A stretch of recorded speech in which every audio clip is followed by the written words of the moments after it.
Bueno, buenos días a todos. Y quisiéramos, antes de participar de los símbolos de la Cena del Señor, hacer una pequeña reflexión sobre lo que venimos justamente compartiendo, el libro de Filipenses. Y quisiera que pensemos y seamos un poco sinceros, como siempre, pretendo que lo seamos. Y creo que ninguno de nosotros piensa en la necesidad o el deseo de morir en este día. Es más, nos aferramos a la vida y planeamos y planificamos primero el deseo de poder tener vida para formar un hogar, para servir al Señor, el deseo cuando formamos un hogar de ver a nuestros hijos crecer, primero verlos, después crecer y después que se casen y después nuestros nietos, y ahora que uno tiene nietos, decir, bueno, me gustaría llegar aunque sea al cumpleaños de 15. Y vivimos aferrados a la vida. Y cuando estamos en una disyuntiva entre la vida y la muerte, siempre elegimos, nos inclinamos a aferrarnos a la vida. Ahora, el apóstol Pablo, todos sabemos que estaba en la cárcel, y estaba entre la vida y la muerte. Era muy factible que tuviera que ser juzgado y condenado. Ahora, qué curioso, porque es muy distinto quizás al sentimiento que nosotros podemos tener, porque el apóstol Pablo, en este capítulo que estamos estudiando, hoy plantea que él, en lo íntimo de su corazón, su anhelo no es quedarse, sino irse, estar con Cristo. Y entendemos que el propósito y el deseo del apóstol para él era mejor estar con el Señor en la presencia de Dios que quedarse en este mundo. Qué cosa curiosa, ¿no? Un poco distinto a nosotros. Vamos a leer qué nos dice el pasaje que nos ocupa hoy. Simplemente unos versículos, luego en los grupos lo analizaremos más detenidamente. Filipenses capítulo 1. Vamos a ver el verso 20, dice así: 1:20, mi ardiente anhelo y esperanza es que nada seré avergonzado, sino que con toda libertad, ya sea que viva o que muera, ahora como siempre, Cristo sea exaltado en mi cuerpo. Porque para mí el vivir es Cristo y el morir es ganancia. Recién lo citaba Esteban en medio de la alabanza.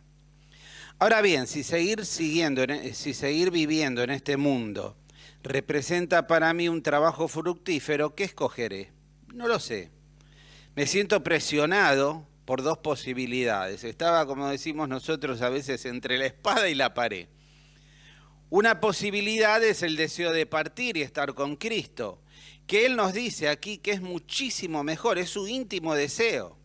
No quedarse, irse, partir. Pero por el bien de ustedes es preferible que yo permanezca en este mundo.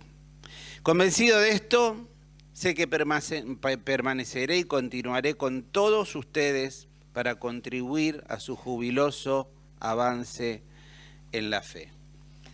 Para mí el vivir es Cristo y el morir es ganancia. Qué bueno que pudiéramos decirlo cada uno de nosotros, ¿no? ¿Es así en tu vida? Ahora, para el apóstol Pablo, Cristo tenía un significado enorme. Por eso quería partir e ir con él. En primer lugar, vemos que Cristo había sido el principio de su vida. ¿Se acuerdan en camino de Damasco? Él iba a perseguir a la iglesia, perseguidor de la iglesia, para arrestarlos, para llevarlos presos y quizás algunos ser juzgados y muertos. Y tuvo un encuentro con el Señor, transformador.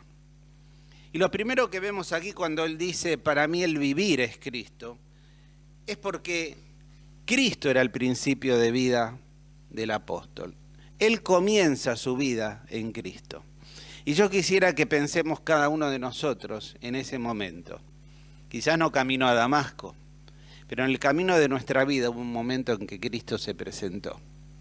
Hubo un momento específico en que Cristo se acercó a vos y a mí. Y podemos decir en este día que hubo un momento en el cual el principio de nuestra vida fue Jesucristo. ¿Cómo cambió todo? ¿Cómo debería haber cambiado todo? Y si ese principio que se generó el día que conocimos a Cristo, hemos tomado conciencia de lo que significa, de lo que valió al Hijo de Dios, morir en la cruz del Calvario, derramar su sangre, ser rechazado, sufrir una pena injusta, ¿cómo en este momento de la Cena del Señor no tomar los símbolos con un significado más profundo? Al partir el pan, al participar de él, de la copa, pensar en el precio que el Señor tuvo que pagar para que un día podamos afirmar como el apóstol Pablo que Cristo fue el principio un día de nuestra vida. Lo que antes éramos muertos en delitos y pecados. No teníamos vida y hemos tenido vida juntamente con Cristo. Así que lo primero que aprendemos en este pasaje, que para el apóstol Pablo, Cristo era el principio de su vida. Pero aprendemos otro aspecto también, que Cristo había sido el compañero de su vida. Desde aquel momento, en Damasco, nunca se separaron. Desde el momento que vos entregaste tu vida al Señor Jesucristo, Él entró en vos y permanece. Y permanece para siempre, nos dice la palabra de Dios. No te abandona, no te deja, no se va. Y esto es maravilloso, porque hay una habitación de Dios por medio de su Espíritu en cada uno de nosotros. Y quisiera compartirte algunos pasajes que nos hablan de la experiencia del apóstol. Y dice allí en Hechos, capítulo 17, la segunda parte del 27 y 28, dice: en verdad, Él no está lejos de ninguno de nosotros, puesto que en Él vivimos, nos movemos y existimos. Y en capítulo 18, verso 9, dice: una noche el Señor le dijo a Pablo en una visión: no tengas miedo, sigue hablando y no te calles, porque yo estoy contigo. Aunque te ataquen, no voy a dejar que nadie te haga daño, porque tengo mucha gente en esta ciudad. Vemos que desde el momento que recibimos a Cristo tenemos un hermoso compañerismo con Él. Nunca nos abandonó, nunca nos dejó, y nunca lo dejó al apóstol Pablo ni nos dejará a nosotros. En momentos difíciles en el ministerio de Pablo y en los momentos más terribles de su vida, él podía experimentar esta confianza, esta fe, esta esperanza y esta seguridad que estaba el Señor para acompañarle, que nunca estuvo solo. Mirá, en los momentos de tu vida no podés decir que nunca Dios te abandonó, aún en esos momentos que parece que hubiera desaparecido, que no lo veíamos, que no lo sentíamos, que no lo experimentábamos, el Señor allí estaba. Estaba mirándote, estaba en vos. Quizás se había ocultado para que le busques más, quizás había un propósito para que, como en el caso de Job y su desconcierto, le buscaras de otra forma, no sé. Dios para cada cosa tiene un propósito. Y lo maravilloso de nuestra vida en Cristo es que no solo nuestra vida comienza con Él, sino que Él nos acompaña a lo largo de toda la jornada. Como dice el salmista, cuando tengamos que enfrentar esos valles de sombra y de muerte, no hemos de temer mal alguno, porque tú estarás conmigo. Tu vara, tu cayado me infundirán aliento. Pablo confesaba y testificaba que en los momentos de mayor debilidad de él es cuando más recurría al Señor y más le fortalecía. Cuando él se sentía débil, ahí venía esa fortaleza inexplicable que tan solo viene del Espíritu de Dios. Y muchas veces en mi vida, y creo que también en la tuya, en esos momentos en los cuales decimos: Señor, no doy más, no aguanto, no, ya esto me supera, sentimos una fuerza que no sabemos de dónde viene. Y es la fuerza que viene de Dios. Cuando me considero débil, cuando me siento débil, en Él me hago fuerte. Y el Señor me dice: no temas, porque yo te voy a cuidar. Habrá muchos que te quieran hacer daño, pero yo voy a estar a tu lado. Yo voy a estar en vos y yo te voy a cuidar. Cristo había sido el principio de la vida de Pablo, había sido el compañero de su vida. Pero también Cristo era la meta de su vida. ¿Se acuerdan ahí en Filipenses 3? Ya lo vamos a leer más adelante, en unos domingos más. La meta de la vida del apóstol era ser como Cristo. Él tenía una meta clara. Él estaba en medio de una carrera Y en esa carrera sabía que había obstáculos, caídas, altibajos, momentos donde uno está mejor, a veces peor, donde a veces flaquea. Y allí la fortaleza de Dios se manifiesta, le levanta y el propósito era llegar a la meta. Tanto es así que él dijo, ya llegué a la meta, ya cumplí el propósito para el cual Dios me puso en esta carrera. Y puedo ir tranquilo a la presencia de Dios. Qué maravilloso esta experiencia de Pablo. Y yo te pregunto, ¿el Señor es tu meta? Cuando vos te levantás a la mañana, empezás a hacer tus planes, tus proyectos, decís, Señor, yo quiero alinear mis proyectos y mis planes con tus propósitos. Señor, yo quiero que vos me digas qué paso nuevo tengo que dar en esta carrera. ¿Cuál es el tramo a transitar hoy? Porque es la única forma de que cuando llegue el momento final y tengamos que partir, tengamos la conciencia tranquila de que hemos llegado a la meta. Que hemos llegado a la meta. Señor, gracias porque veo que las fuerzas me faltan, veo que quizás la partida se acerca, pero tengo mi conciencia tranquila, que aún en debilidad, aún en dificultad, he cumplido el propósito que vos tenías para mi vida. Que podamos certificar esto con nuestras acciones y tener esta tranquilidad de mente, de poder partir con Cristo, con esta conciencia tranquila. El Señor, Cristo era la meta de la vida del apóstol, pero también era la inspiración de la vida, era la inspiración de su vida. Y si vamos a Hechos también, 20:24, ese pasaje tan conocido, Hechos 20:24. Sin embargo, considero que mi vida carece de valor para mí mismo. Voy a volver a repetir esto. 20:24 de Hechos. Sin embargo, considero que mi vida carece de valor para mí mismo, con tal de que termine la carrera y lleve a cabo el servicio que me ha encomendado el Señor Jesús, que es el de dar testimonio del Evangelio de la gracia de Dios.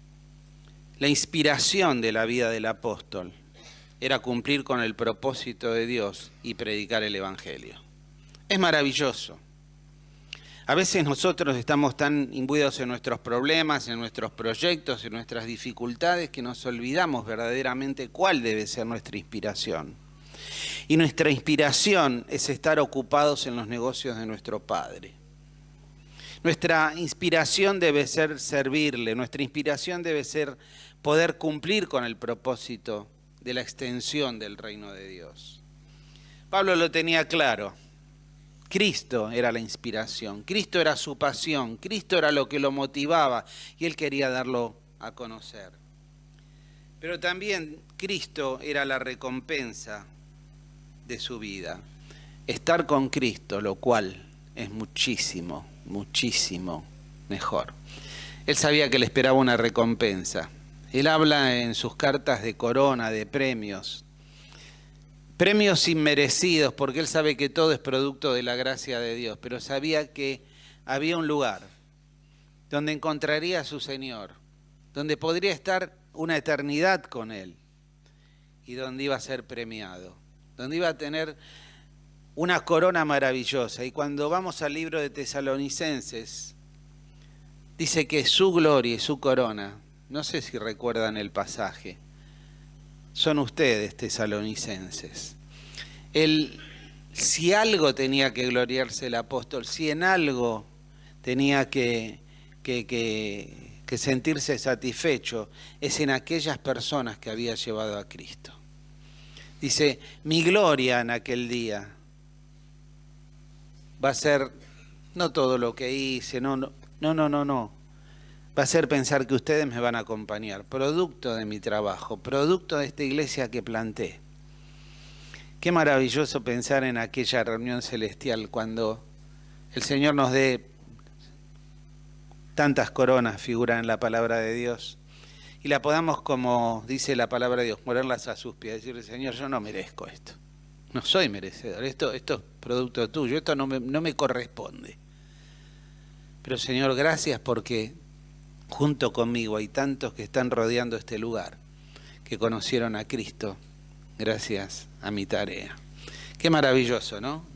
Qué satisfactorio tener una vida de este tipo. Pero también esa recompensa de la vida, lo que él más anhelaba, lo que él más deseaba y su mayor recompensa era estar con Cristo. Y dice, tengo esta sensación de no sé qué hacer. Si me preguntan, me quiero ir. Ahora, por la necesidad de la obra de Cristo me debo de quedar. Ahora, ¿vos tenés este sentimiento de poner la obra de Dios por sobre todas las cosas? ¿El propósito de Dios para tu vida como algo prioritario? ¿Y todo lo demás estar en función de esto? ¿Tenés verdaderamente ese deseo de partir, ir con Cristo, que es muchísimo mejor?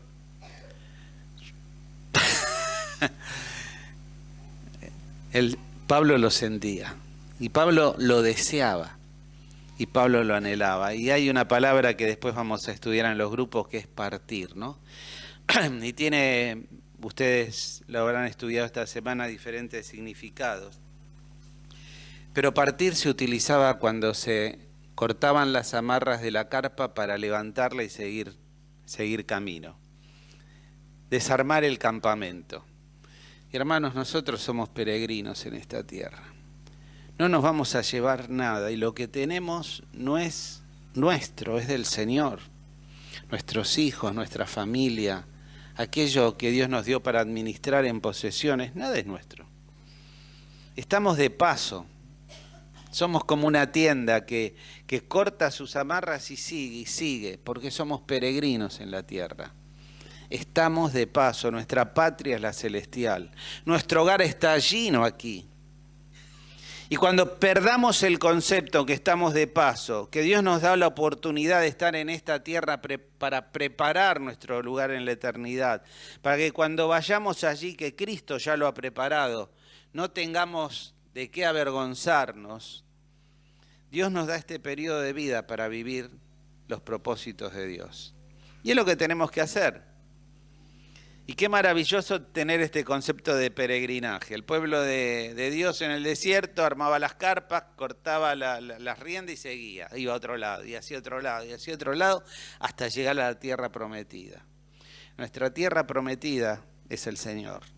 Nuestra tierra prometida es la intimidad con Él. Y Él sabía que partir y estar con Cristo era estar en una intimidad perfecta con aquel que le llamó y que le dio el principio de su vida allí en Damasco, camino a Damasco.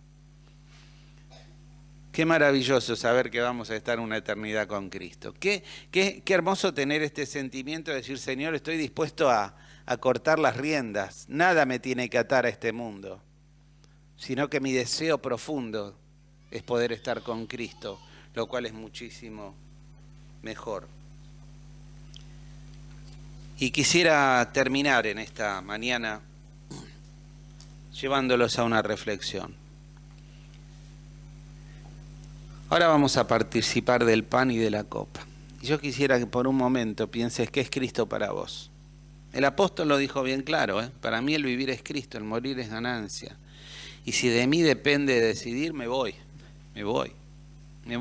Era tan grande el amor que tenía por el Señor, la pasión, el deseo de estar con Él, que no había cosa que pudiera retenerlo en este mundo. Ahora, ¿qué cosas te retienen de poder estar con el Señor? ¿Qué cosas te retienen de ese momento de intimidad cada día, de ese momento de estar en tu presencia, de compartir tus planes, tus proyectos, tus propósitos? Es una lucha constante, pero el poder, la madurez, el crecimiento se logra del tiempo con el Señor, no hay otro. En Marcos nos dice que el Señor llamó 12 discípulos, luego de orar toda una noche. ¿Y el propósito cuál era? Que estén con Él y luego enviarlos a predicar. No era el propósito que predicaran, el propósito primario, sino el propósito primario era que estuvieran con Él. El Señor te salvó para que estés con Él. El Señor te salvó para que vivas con Él, para que Él sea la motivación, el propósito de tu vida. para que puedas sentir ese peregrinaje y decir, Señor, quiero estar con vos. Y quizás aquel momento todavía no llegue, y quizás vos digas, bueno, no estoy tan apurado porque llegue. Pero sí podés experimentarlo hoy. Podés, como dice esa canción, Señor, cuando tu espíritu se une con el mío en adoración, el tiempo no pasa, el tiempo no existe. Es trascender lo humano, es entrar en el plano divino. Es hacer una experiencia que la gente no puede llegar a comprender si no tiene a Cristo. Que en este momento pueda ser así.